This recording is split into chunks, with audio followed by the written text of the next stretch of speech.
Tobey Maguire vs. Green Goblin aerial fight. This is the one that hurts the most. Behind-the-scenes footage revealed that Tobey Maguire's Spider-Man was supposed to fight Willem Dafoe's Green Goblin on the Goblin glider during the Statue of Liberty battle, their first reunion since Spider-Man 1 back in 2002. 20 years later, same hero, same villain, one more fight.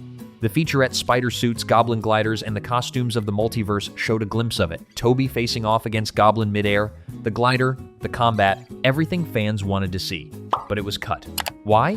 Because the movie needed to stay focused on Tom Holland's Peter Parker. This was his story, his grief over Aunt May, his rage at Norman Osborn, his near murder of the Green Goblin. If Tobey got a big reunion fight with his greatest enemy, it would have stolen the spotlight, and No Way Home wasn't Tobey's movie, it was Tom's. Andrew Garfield got moments with Lizard and Electro, Tobey got scenes with Doc Ock and Sandman, but Tobey and Goblin? Nothing. Just a brief exchange after Norman was cured.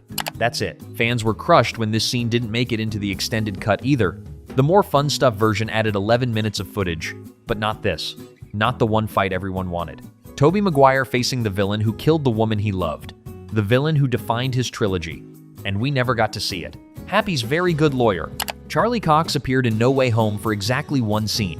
Matt Murdock shows up at Peter's apartment, catches a brick through the window without looking, tells Peter he got the charges dropped, then disappears. That was it. Fans loved it. But there was more. A deleted scene titled Happy's Very Good Lawyer ran 1 minute and 35 seconds. It showed Matt Murdock with Happy Hogan in what looked like a boardroom. John Watts was directing them on set. The scene was cut from the theatrical release, and it never made the Blu-ray either. So what was it about? Most likely Matt helping Happy with his legal troubles. Remember, Happy was arrested too, accused of being an accomplice to Spider-Man. Stark Industries tech was involved. Damage Control wanted answers. Matt Murdock defending Happy Hogan would have been perfect. Two characters who've never met on screen. Daredevil and Iron Man's best friend, talking about Tony Stark, about Peter Parker, about the mess they're all in. It could have set up future team-ups, maybe even hinted at Matt's role in future MCU projects, but instead, it was cut. Probably for time. No Way Home was already 2 hours and 28 minutes long.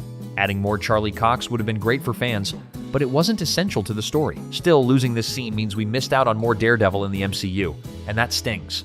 Peter Day at Midtown High. After Peter's identity was revealed, Midtown High lost its mind. Everyone knew Spider-Man went to their school, and in the theatrical cut, we saw glimpses of it. Students asking for autographs, teachers awkwardly acknowledging it, Flash Thompson bragging that he knows Spider-Man personally, but there was supposed to be way more. A deleted scene called Peter Day at Midtown High ran 5 minutes and 25 seconds, the longest deleted scene in the movie. It showed the school celebrating Spider-Man, throwing him a party, asking him to demonstrate his powers in the gym, Peter swinging around, sticking to walls, showing off for his classmates. The whole thing was supposed to be uncomfortable. Peter didn't want this attention. He never asked for it. The scene was meant to show how much Peter's life had changed, how exposing his identity turned him into a spectacle, a celebrity, a performing monkey, and he hated it. That's why he went to Doctor Strange in the first place, to make everyone forget, to go back to being normal. But the scene was cut, probably because it slowed down the pacing. No Way Home needed to get to the multiverse stuff quickly. Spending 5 minutes on high school drama would have dragged, so they trimmed it, kept the essential beats, and moved on. But fans would have loved seeing more of Peter's school life, especially Flash, especially Betty and Ned reacting to the chaos. It would have grounded the movie before everything went multiversal. If you're enjoying these deleted No Way Home scenes, make sure to subscribe and hit the notification bell. We've got more MCU breakdowns coming. Let's keep going. Harry Holland's purse snatcher cameo. Tom Holland's younger brother Harry was supposed to be in No Way Home, and not just as an extra, he had a full scene. Harry played a hooded thief who steals a purse. Spider-Man chases him down, webs him up, and leaves him dangling upside down from a streetlight. Classic Spider-Man stuff. The scene was filmed. Harry did the stunts. And Tom even made sure the stunt coordinator hung his brother upside down for as long as possible, just to mess with him. Tom told the story on the Graham Norton Show. He said Harry was swinging back and forth upside down for hours. His eyes were bulging. He kept forgetting his lines. By the end of the day, Harry was exhausted, miserable, and proud of himself for pulling it off. Then Tom watched the movie, and the scene wasn't there, cut entirely. Harry's big MCU debut, gone. All that suffering for nothing. Tom said he didn't even tell Harry the scene was cut, just let him find out when he watched the movie. Brutal. The scene probably got axed because it wasn't essential. It was a fun moment, a gag, a cameo for Tom's brother. But No Way Home didn't have time for side quests. Every second needed to serve the story, so Harry's scene hit the cutting room floor. Behind-the-scenes footage later surfaced online showing Harry dangling from the rig. Fans loved it, but we'll never see the finished version, unless Sony decides to release it someday. Maybe in a future extended edition, or maybe it's gone forever. Betty Brant's yearbook post-credit scene. The More Fun Stuff version added a new post-credit scene, and it's heartbreaking. Betty Brant hosts one final Midtown news segment. She takes the students on a trip down memory lane, showing clips from their 4 years together. The academic decathlon, the trip to Europe, prom, graduation, all the big moments. But there's one problem. Peter Parker isn't in any of the photos. He's been erased. Completely. The spell didn't just make people forget who Spider-Man was, it wiped Peter from all physical media too. Every yearbook photo, every group picture, every memory, gone. In the theatrical cut, this was only implied. The movie showed Peter taking his GED because he had no transcripts, no record of attending Midtown High, but fans were confused. Did the spell erase photos, or just memories? This deleted scene clarified everything. Yes, the spell erased Peter from photos, from videos, from everything. Betty flips through the memories, and Peter is just missing. Empty spaces where he should have been. It's devastating, because it means Peter didn't just lose his relationships, he lost proof he ever had them. No one remembers him. And there's no evidence he existed. That's the cost of the spell. That's what Peter sacrificed. The scene was originally cut from the theatrical release, then added back in the More Fun Stuff version, but it replaced the Doctor Strange 2 trailer that was in the original post-credits. So technically, it's not new footage, just repurposed. Either way, it's a gut punch, and it makes the ending even sadder.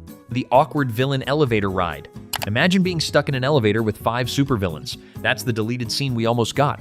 Peter and Aunt May escort Doc Ock, Electro, Green Goblin, and Sandman to Happy's apartment. They all pile into the elevator together, and it's the most uncomfortable ride of Peter's life. The scene leaked online before the Blu-ray release, and it's hilarious. Nobody talks, Doc Ock's tentacles are folded up awkwardly. Electro is sparking a little. Green Goblin is smirking. Sandman is just standing there in human form, and Peter and May are frozen, terrified, trying not to make eye contact. Muzak plays in the background, some generic elevator music, making the whole thing even more absurd. It's a brilliant moment of levity, a break from the tension. But it was cut, probably because it didn't fit the tone. No Way Home is a heavy movie. Aunt May dies. Peter almost murders someone. The multiverse nearly collapses. Throwing in a goofy elevator scene would have undercut the stakes, so they removed it, saved it for the deleted scenes reel, and moved on. Fans loved the clip when it surfaced. It's pure comedy, Doc Ock trying to act normal, Electro fidgeting, Peter sweating bullets. It's gold. And honestly, it should have stayed in the movie, even just for a minute, because No Way Home needed more moments like this. More humor, more humanity, more reminders that these villains are just people, dangerous people, but still people, stuck in an elevator, listening to Muzak, trying not to kill each other. Extended damage control interrogation. The opening of No Way Home is brutal. Peter, MJ, Ned, and Aunt May are all arrested by damage control, interrogated, accused of being accomplices to Spider-Man, threatened with federal charges. The scene in the theatrical cut is tense, fast-paced, gets the point across. But there was more. A deleted scene titled Interrogation Scene Extended ran 2 minutes and 25 seconds. It showed more of the questioning, more banter between the characters, more frustration from damage control agents who clearly don't believe Peter's innocent. The extended version probably dove deeper into the legal mess, how Peter's identity reveal affected everyone around him, how the government was treating him like a terrorist, how his friends and family were being punished for knowing him. It also likely set up Matt Murdock's entrance better.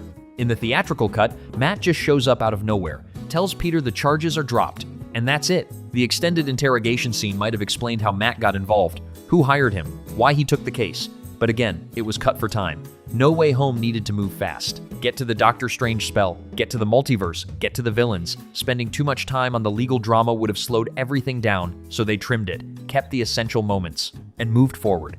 But the extended scene would have added weight, would have shown just how much danger Peter was in, how close he came to losing everything before the multiverse even opened. Sandman and Lizard's reused footage. This one's not technically a deleted scene, but it's fascinating. Thomas Hayden Church and Rhys Ifans didn't shoot much new footage for No Way Home.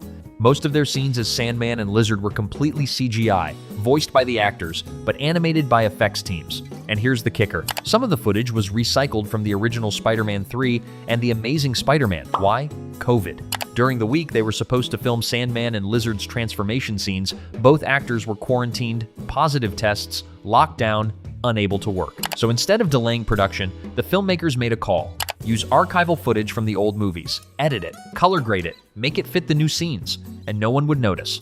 And honestly, most people didn't. The scenes where Sandman turns back into Flint Marko and Lizard reverts to Dr. Connors are lifted directly from Spider-Man 3 and The Amazing Spider-Man, slightly altered, reversed in Sandman's case, but otherwise identical. It's a clever workaround, a pandemic-era compromise. But it also means Sandman and Lizard got less screen time than the other villains, less character development, less interaction with the Spider-Men. They're there, they fight, they get cured, but they don't feel as present as Doc Ock, Goblin, and Electro, and that's because they weren't. Not really. Church and Ifans recorded dialogue from home, but their physical presence in the movie is minimal. It's a shame, but understandable.